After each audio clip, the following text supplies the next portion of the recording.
જય માતાજી, શુભ સવાર। આપણે પાછા આવી ગયા છે નવો વ્લોગ લઈને। બધા વ્લોગ જોવાનું ભૂલતા નહીં। વ્લોગ જોજો, સપોર્ટ કરજો, લાઈક કરજો અને સબસ્ક્રાઈબ કરજો।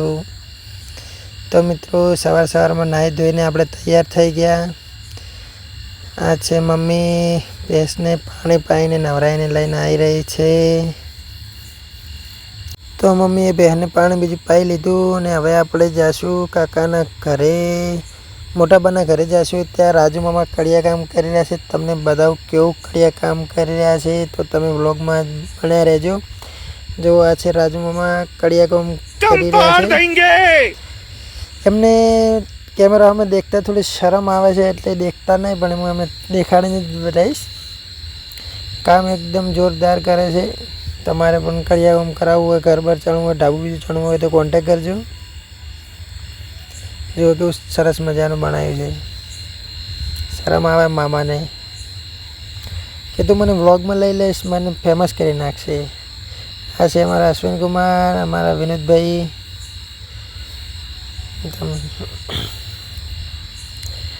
વિનોદભાઈ હસી રહ્યા છે કે અમને આવા નવા વ્લોગમાં લેતા નહીં। અશ્વિનભાઈને ઝૂમ કરીને લઈ લીધા। આ છે મિસ્ત્રી, ખબર નહીં શેના મિસ્ત્રી છે, હજુ સુધી મને ખબર નથી। રાજુ મામાને બહુ કાઠું કામ છે। તો મિત્રો, હવે આપણે ઘરે જઈશું, જવાનું છે બારે। આ છે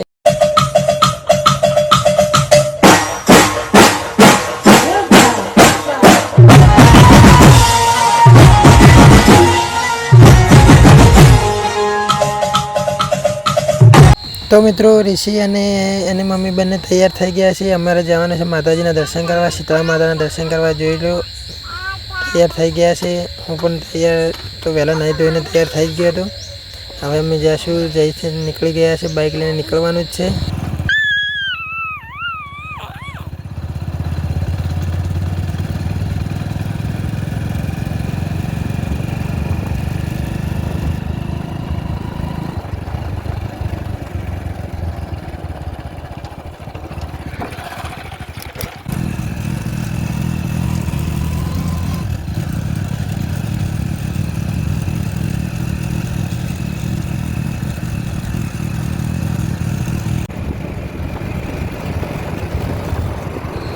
તો ગાઈસ, અમે આવી ગયા છે મોટી આખોલ ન્યૂઝ હોસ્પિટલ છે ત્યાં। ત્યાંથી અમે હવે રાઈટ સાઈડ હટી જઈશું। ત્યાંથી અમે કુતરવા રસ્તે જઈશું।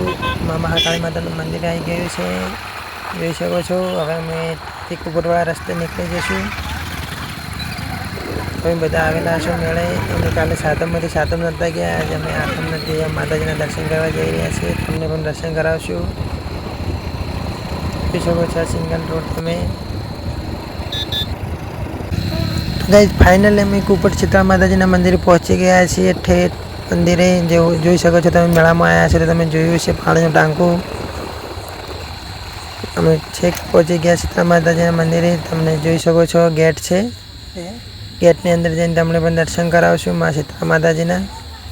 દેખો, ભાવિ ભક્તો પણ છે, માતાજીના દર્શન કરવા આવી છે। તેમની માનતાઓ પૂરી કરવા આવે છે લોકો। માતાજી તેમની મનોકામના બધી પૂરી કરે। તો ગાઈસ, હું શ્રીફળ છોલવા માટે ત્યાં છોલું રહું છું। આ છે ઋષિકુમાર, તેમને ભૂખ લાગી હતી, બિસ્કિટ ઝાપટી રહ્યા છે। દેખો દેખો, એમને તો બહુ મજા આવે છે બિસ્કિટ ખાવાની, એટલે નાચે છે। કેવા નાચે છે, નાચવાના તો શોખીન છે। હું અહીંયા શ્રીફળને વધારવા માટે ચોલી રહ્યો હતો।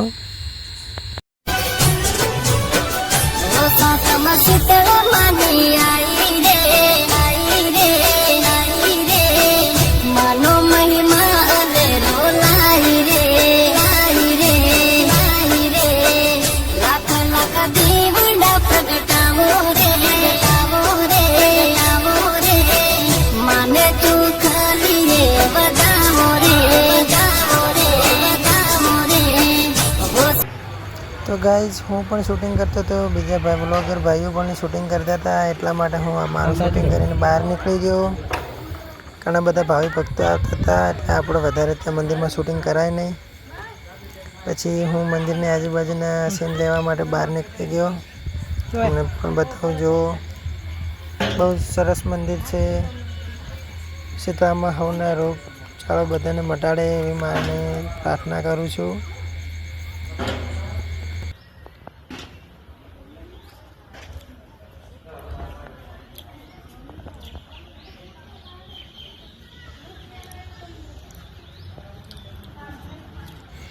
તો ગાઈસ દર્શન કરીને હવે અમે ઘરે જવા માટે રવાના થવાના છીએ. આ છે બહારનું મેદાન. મંદિર બારે બહુ બધી જગ્યા છે પાર્કિંગ માટે. મેળો હોય ત્યારે બહુ અહીંયા ઘર છે. અને અમે બીજા માતાજી જ્યાં વચ્ચે તેમનું મંદિર છે ત્યાં તમને દર્શન કરાવું. જોઈ શકો છો તમે ત્યાંથી બહાર નીકળતા જ ત્યાં મંદિર આવેલું છે. અમને પણ મંદિર માતાજીના દર્શન કરાવું. રાંગળી માતાજીનું મંદિર છે જે ભાઈઓને કે બહેનોને કે નાના છોકરાઓને હાથ પગની તકલીફ હોય એમના માટે આ માતાજીની મનોકામના પૂરી કરે છે.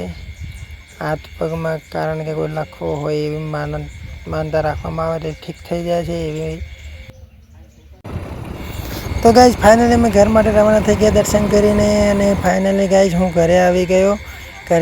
તમને કંઈક બતાવું. દેખો રાજુ મામા કેવા ઊંઘ કાઢે છે.